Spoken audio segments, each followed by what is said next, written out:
नमस्कार, आप सभी का स्वागत है आपके अपने YouTube चैनल विनिंग स्काई में। आज का टॉपिक आपके लिए बहुत ही ज़्यादा महत्वपूर्ण है। यह टॉपिक परीक्षा के लिहाज से भी बहुत ज़्यादा महत्वपूर्ण है और आपके जीवन के हिसाब से भी बहुत ज़्यादा महत्वपूर्ण है। देखिए, पढ़ाई का संबंध केवल सरकारी नौकरी या परीक्षा में प्रश्न आने के हिसाब से टॉपिक महत्वपूर्ण नहीं होते। हमारे सामाजिक जीवन में, हमारे व्यक्तित्व में उस पढ़ाई का क्या उपयोग है, वो पढ़ाई कैसे हमारे व्यक्तित्व को उभारती है, वो ज़्यादा महत्वपूर्ण है। आज का टॉपिक है बौद्ध धर्म और शुरुआत करते हैं गौतम बुद्ध से। पहले उनका एक छोटा सा परिचय और फिर सिद्धार्थ के गौतम बुद्ध बनने की वो पूरी कहानी मैं आपको सुनाऊंगा और उसके माध्यम से बताऊंगा कैसे एक व्यक्ति के जीवन में परिवर्तन आया और सिद्धार्थ से वो बुद्ध बना। अगर गौतम बुद्ध की बात की जाए, बचपन का नाम सिद्धार्थ, गोत्रीय विधान गौतम, नाम गोत्रीय गौतम। जन्म इनका 563 BC में लुम्बिनी में हुआ, नेपाल की तराई में लुम्बिनी में हुआ। पिता शुद्धोधन है जो शाक्य गण के प्रधान है, हेड ऑफ द शाक्य। माता है महामाया देवी, तो माता महामाया देवी है और इनके जन्म के बाद ही इनकी माता का देहांत हो गया, तो इनकी केयर टेकर, इनका पालन पोषण किया मौशी महाप्रजापति गौतमी ने। तो दो अलग अलग कृष्ण है, मदर है महामाया देवी और बाद में एज ए गार्जियन जो पालन पोषण केयर टेकर की है वो महाप्रजापति गौतमी ने की है। अब पत्नी इनकी है यशोधरा और जिससे एक पुत्र हुआ जिसका नाम हुआ राहुल।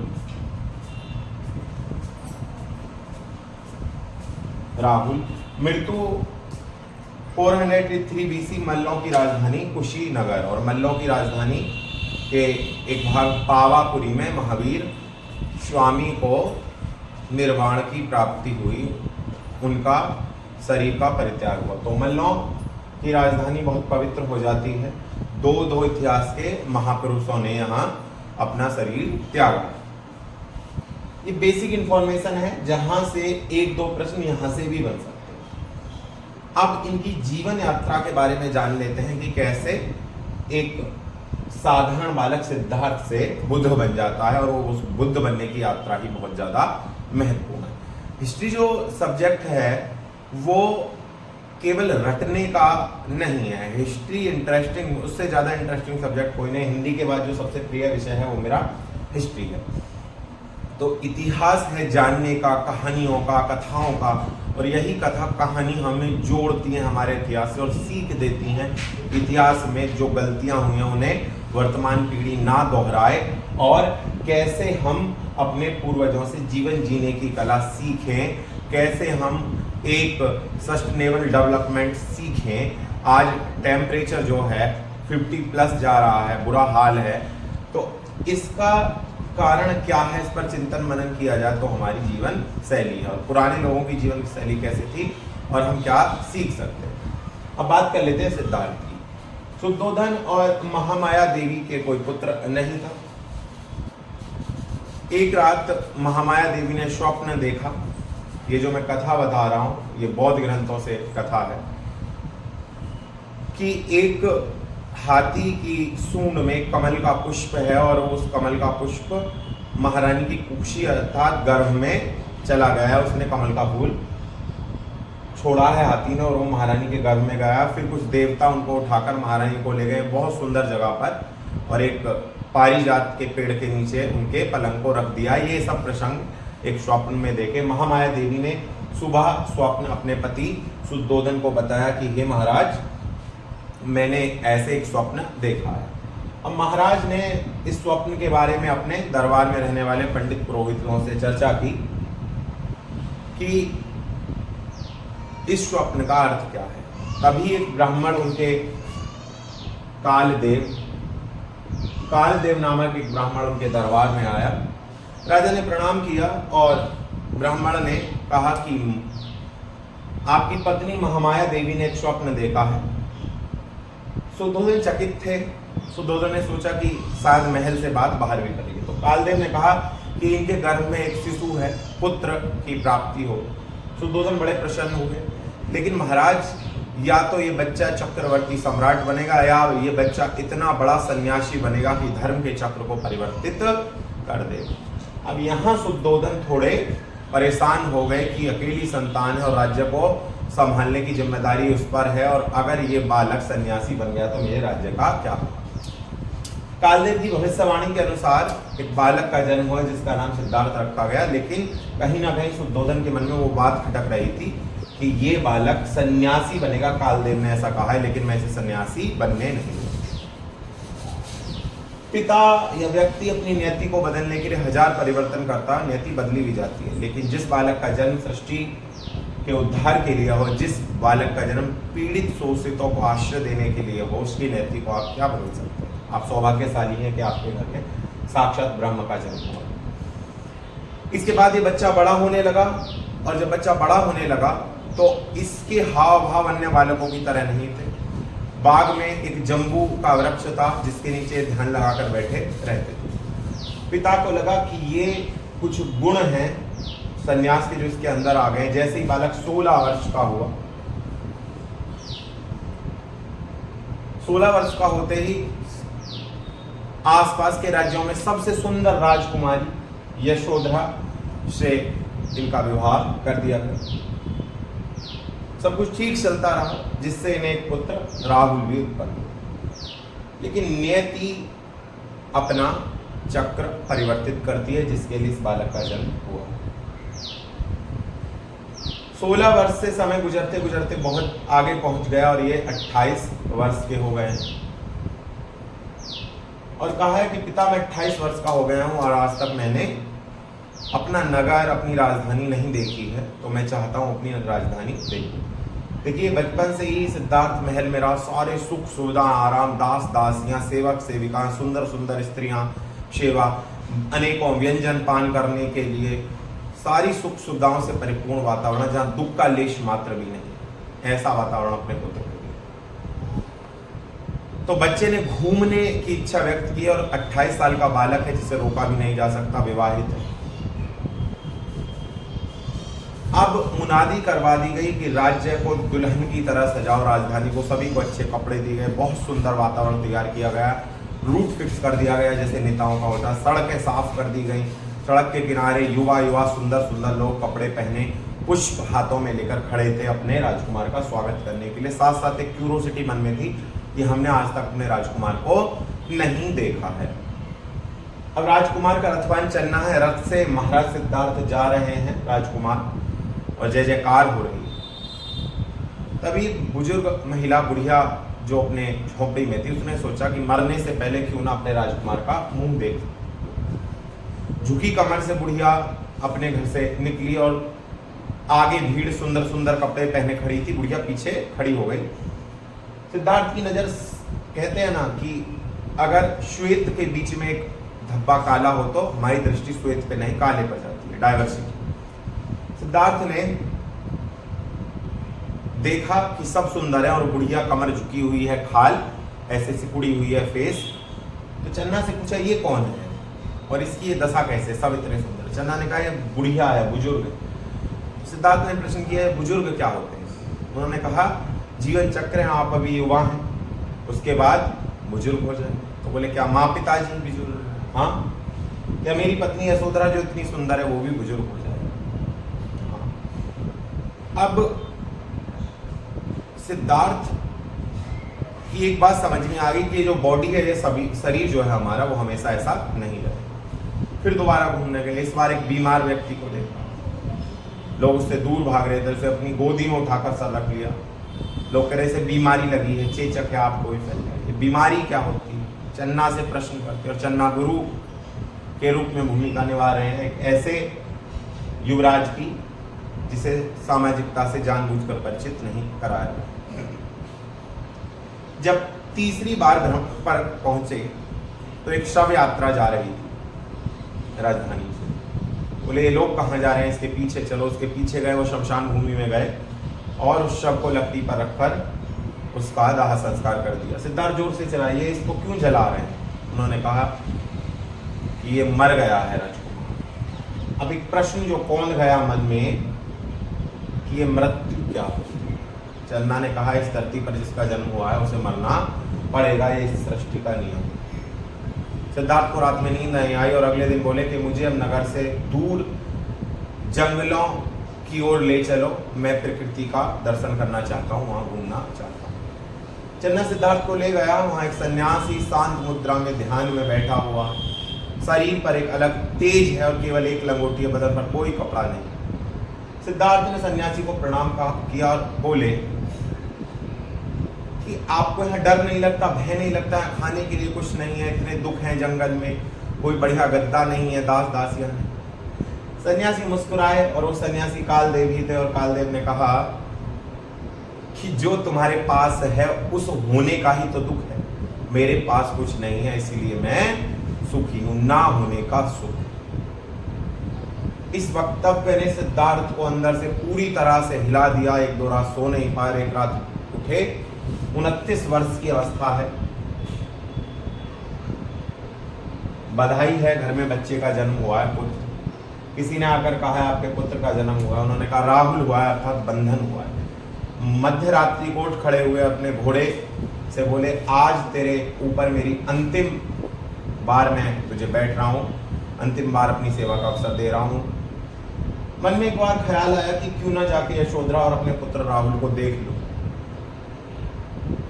गए, द्वार की सीढ़ियों से वापस लौट आए कि ऐसा होगा कि यशोधरा ने पुत्र राहुल को अपनी गोद में लिया होगा, अगर मैं द्वार खोलूंगा तो उसकी नींद खुल जाएगी और पूछेगी इतनी रात्रि में आप कहाँ जा रहे हैं। बिना पुत्र को देखे निकल जाते हैं। चन्ना को अपने सारे आभूषण दिए और नदी के किनारे जाकर सिर का मुंडन कराया और निकल गए। ये यात्रा है सिद्धार्थ की बुद्ध बनने की। निकलकर बुद्ध अभी सिद्धार्थ है वैशाली पहुंचे, जहां इनकी मुलाकात एक साक्ष्य दर्शन के प्रेरणा अलार कलाम से हुई। वहां रुके, राजगृह गए, लेकिन अभी कुछ ऐसा नहीं मिल रहा है जिसकी खोज में सिद्धार्थ है। इसके बाद सिद्धार्थ पहुंचते हैं बोधगया, जहां निरंजना नदी के किनारे 5 ब्राह्मण तपस्या कर रहे थे। इसे मैं रफ कर दे रहा हूं, एक बार और आप नोट कर लीजिए क्योंकि स्पेस कम है। अब कुरुवेला अर्थात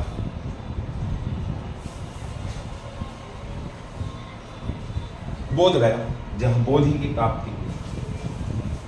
5 ब्राह्मणों ने कहा कि अगर ईश्वर का साक्षात्कार करना है तो पहले शरीर को पवित्र करना होगा। बुद्ध समाधि लगाने के लिए उन 5 ब्राह्मणों के साथ बैठ गए बिना खाए पिए। अब देखिए, जिसका पालन पोषण 29 वर्ष की अवस्था तक राज परिवार में हुआ हो और वो इतने कष्ट अचानक नहीं झेल सकता है। 1 मिनट में चेक करूंगा कि वीडियो कंटिन्यू बन रही है अच्छी या नहीं बन रही। सब कुछ सही है, गर्मी बहुत है, मोबाइल भी हीट होकर बंद हो जाता है। चलिए, अब 2 दिन हो गए बिना कुछ खाए पिए, भूख लग रही है बहुत जोर से। ब्राह्मण कह रहे हैं आंख बंद करके बैठे। तभी एक सुजाता नाम की लड़की जो सेनानी की पुत्री आती है और बुद्ध का अलग तेज उन्हें पहचानने पर मजबूर कर देता है कि ये तो कोई अलग है, सन्यासी नहीं है। सुजाता बोलती है हाँ, कैसे बैठे हो? चुप रहो, ईश्वर की प्राप्ति के लिए बैठे। बोले हाँ सुनो पहले ईश्वर की। कटोरे में खीर होती है और 1 लोटा जल ताजा, जो वो वन देवी को चढ़ाने के। खीर खाओगे? बोले नहीं, मेरा उपवास है। खाओ। भूख लगी थी, 2 दिन से भूखे थे। खीर खाई, 1 लोटा जल ग्रहण किया। उसके बाद 5 ब्राह्मण देख लेते हैं और छोड़कर इन्हें चले जाते हैं। अब कहते हैं सुजाता के उपदेश ने बुद्ध का मार्ग प्रशस्त किया। सुजाता ने क्या कहा? वीणा के तारों को इतना भी मत खींचो कि टूट जाएं और इतना भी ढीला मत छोड़ो कि इनसे स्वर ही ना निकले। यानी हे सिद्धार्थ, तुम मध्यम मार्ग को अपनाओ। हे सिद्धार्थ, तुम मध्यम मार्ग को अपनाओ। सिद्धार्थ को जिस ज्ञान की जरूरत थी वो सुजाता से मिला और सिद्धार्थ ने पीपल के पेड़ के नीचे बोधगया में समाधि लगा दी। 8 दिन समाधि में निरंतर बैठे रहे और 8वें दिन वैशाख पूर्णिमा को उन्हें बोधि की प्राप्ति हुई, जिसका साक्षी उन्होंने पृथ्वी देवी को बनाया, जिनकी भूमि स्पर्श मुद्रा। जब मार आया, कामदेव आया कि कौन ये गवाही देगा कि तुम्हें बोधि अर्थात ज्ञान की प्राप्ति हो गई है, तो उन्होंने माता पृथ्वी का आह्वान किया और एक हाथ से पृथ्वी को स्पर्श किया। मेरे ज्ञान की, मेरी नॉलेज की साक्षी माता पृथ्वी। इसके बाद इन्हें जब ज्ञान की प्राप्ति हुई तो ये बुद्ध कहला, बोधि अर्थात ज्ञान, और जगह का नाम पड़ा बोध गया, निरंजना नदी के तट। और सिद्धार्थ हो गए बुद्ध। वैशाख पूर्णिमा का दिन बहुत ही ज्यादा महत्वपूर्ण है। इसी दिन बुद्ध का जन्म हुआ, इसी दिन बुद्ध को बोधि की प्राप्ति हुई और इसी दिन उनका महापरिनिर्वाण हुआ। ये विशेष दिन है वैशाख पूर्णिमा।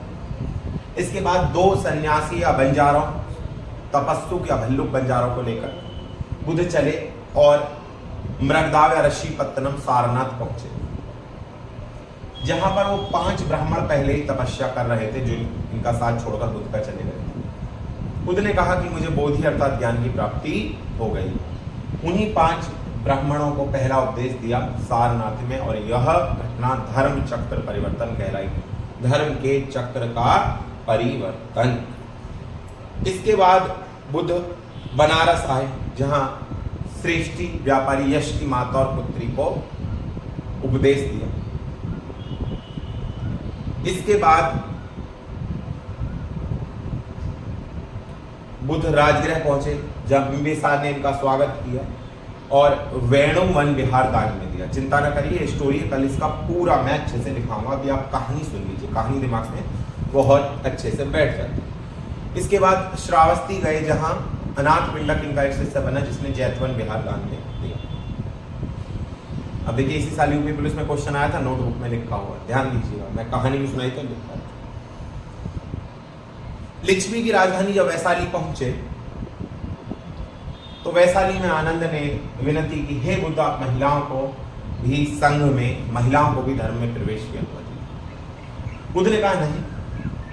अब देखिए, इस पर बुद्ध की आलोचना करते हैं कि बुद्ध महिला विरोधी मानसिकता के थे, लेकिन वो जानते थे कि अगर महिलाएं संघ में शामिल हुई तो ये पुरुष मेरे साथ भंते जो घूम रहे हैं, इनका ब्रह्मचर्य स्थिर नहीं रह पाएगा और व्यभिचार होगा, और यही बाद में बौद्ध धर्म के पतन का कारण बना और व्यभिचार फैला। अपने शिष्य आनंद के कहने पर, यह मैं सारा लिखाऊंगा कल, अपने शिष्य आनंद के कहने पर वैशाली में बुद्ध ने महिलाओं को संघ में प्रवेश दिया और पहली भिक्षुणी इनकी मौसी महाप्रजापति गौतमी बनी। बहुत बड़ा फैक्ट है, पूछा गया। वैशाली की नगर वधु आम्रपाली, जिसकी स्टोरी में फिर कभी सुनाऊंगा, भील की शिष्या बनी। श्रावस्ती पहुंचे, जहां उंगली मार डाकू को अपना शिष्य बनाए, वो भी एक इंटरेस्टिंग स्टोरी सुनाऊंगा फिर कभी। उसके बाद बुद्ध ने अपने जीवन में अपने धर्म का प्रचार किया और कौशल में सबसे ज्यादा बुद्ध के शिष्य थे। इसके बाद बुद्ध पावापुरी पहुंचे, जहां इनका शिष्य रहता था, जिसका नाम था चुंद नामक लुहार। इस लुहार के यहां इन्होंने सूकर माध्यम भोजन किया। कुछ लोग कहते हैं सुअर का मांस, सुअर का मांस नहीं, सूखे हुए मशरूम, कुकुरमुत्ता जो सुखाकर रख लेते हैं उसे बोलते हैं सूकर माध्यम। तो सूकर माध्यम भोजन किया, सूखे हुए मशरूम, जिसमें कुछ मशरूम जहरीले आ गए थे और बुद्ध अतिसार से पीड़ित हो गए, डायरिया हो गया। इसके बाद इसी 80 वर्ष की अवस्था में वो कुशीनगर पहुंचे, जहां उन्होंने अंतिम उपदेश अपने शिष्य सुभद्र को दिया। और इस अंतिम उपदेश में बुद्ध ने कहा कि सभी सांसारिक वस्तुओं का विनाश होना निश्चित है, इसलिए अपनी मुक्ति के लिए प्रयत्न करो। यही कुशीनगर में बुद्ध को महापरिनिर्वाण प्राप्त हुआ, उनका शरीर त्याग हुआ, जिसे महापरिनिर्वाण कहा जाता है। बुद्ध की मृत्यु के बाद उनके शरीर धातु के 8 टुकड़े किए गए, जिस पर 8 जगह स्तूपास का निर्माण किया। अब ये बुद्ध की पूरी एक जीवन कथा, एक पूरा वृत्तांत है जो मैंने आपको कहानी के माध्यम से समझाया, जिसमें फैक्ट भी है, रोचकता भी है, क्योंकि इतिहास कहानी के माध्यम से पढ़ाया जाए तो और भी रोचक हो जाए। आगे की वीडियो में मैं ये सारे फैक्ट आपको लिखाऊंगा। आज इस कहानी को एज्यूम कीजिए और बुद्ध बनने की यात्रा को महसूस कीजिए। फिर यशोधरा का पक्ष भी बताऊंगा कि कैसे मैथिली शरण गुप्त ने यशोधरा की पीड़ा लिखी है कि जिसका पति एक दुधमुहे बच्चे को छोड़कर आधी रात को उठकर चला जाए। यशोधरा साकेत एक महाकाव्य मैथिली शरण गुप्त ने लिखा है और कहा है, उसमें इतिहास की ऐसी नारियों के बारे में वर्णन किया है जिन्हें इतिहास में स्थान नहीं मिला है, चाहे वो उर्मिला हो लक्ष्मण की पत्नी, चाहे यशोधरा बुद्ध की पत्नी, और चाहे वो विष्णु प्रिया हो चैतन्य महाप्रभु गौरांग महाप्रभु की पत्नी। स्त्रीवादी नजरिए से उन्होंने लिखा है। तो यशोधरा क्या कह रहे हैं, सिद्धि हेतु स्वामी गए यह गौरव की बात, किंतु चोरी चोरी गए यह बड़ा आघात, सखी वे मुझसे कहकर जाते, कहते तो वो क्या मुझको अपनी पथ बाधा ही पाते। हे सखी, बड़े गौरव की बात है कि मेरे पति सिद्धि की प्राप्ति के लिए, लेकिन वो चोरी चोरी बिना बताए गए हैं। इस पीड़ा को मैं कैसे दूर करूं, ये मेरे मन में पीड़ा है। कहीं मैंने पंक्तियां पढ़ी थी कि अगर आधी रात सिद्धार्थ उठ के घर से जाते हैं तो वो बुद्ध कहलाते हैं, और अगर आधी रात यशोधरा ज्ञान प्राप्ति के लिए घर से जाती है वो चरित्रहीन। ये समाज का पैमाना, ये समाज का नजरिया। आगे की इसमें बीच की कथा बड़ी इंटरेस्टिंग है। उसके जब बुद्ध के पिता बुद्ध को बुलाते हैं शुद्धोधन की, हमारे यहाँ शाक्य गणराज्य में जो भी जिसको भी मैसेंजर को भेजते हैं वही शिष्य बन जाता। अब एक मैसेंजर से कहते हैं कि पहले संदेश सुनाना फिर बात करना उनसे, वो तुझे अपना शिष्य बना। जाते हैं, संदेश सुनाते हैं, बुद्ध आते हैं और आते ही भिक्षाटन करने लगते हैं नगर। महाराज परेशान है कि राजकुमार, मौसी कहती है कि वो राजकुमार नहीं है, वो बुद्ध है, अब वो तुम्हारा सिद्धार्थ नहीं रहा। महल में आते हैं, स्वागत होता है। शुद्धोधन कहते हैं कि 29 वर्ष की अवस्था में तुम घर से निकले थे और किसी को छोड़कर गए थे, वो तुम्हारे महल में तुम्हारा इंतजार कर रही है। अब देखिएगा वो क्षण, एक पत्नी जो वर्षों से पति का इंतजार कर रही है। बुद्ध जाते हैं और द्वार पे कहते हैं भिक्षाम देही माता। कैसा मिलन है। तो यशोधरा को माता कहते हैं और भिक्षा मांगते हैं। यशोधरा खिन्न है और प्रसन्न भी है। देखिए बुद्ध है, कोई भी है तो पति ही, और एक स्त्री चाहती कि वो एक बार क्षमा मांगते या पूछ तो लेते कि तुम कैसी हो, कैसा जीवन कटा, लेकिन बुद्ध नहीं पूछते हैं। वो अपने पुत्र राहुल का हाथ बुद्ध के हाथों में दे देती है। एकमात्र यही मेरे पास धरोहर और धन संपत्ति है, और कुछ मैं दान में नहीं दे सकती। मेरा अपना अस्तित्व, अपना सम्मान, सब कुछ तो मैं तुम्हें सौंप चुकी हूँ। हे बुद्ध, तुम इसे भी ले जाओ। तो अपने पुत्र राहुल को दान में बुद्ध को दे देती है। तो देखिए सोचने के नजरिए बहुत सारे हो सकते हैं। स्त्रीवादी कह सकते हैं कि एक पत्नी के साथ अन्याय किया गया, लेकिन सिद्धार्थ से बुद्ध बनने की यात्रा आसान नहीं, बहुत कठिन। अगली वीडियो में सारे फैक्ट लिखाऊंगा। मुझे उम्मीद है आपको यह स्टोरी बहुत ज़्यादा अच्छी लगी होगी।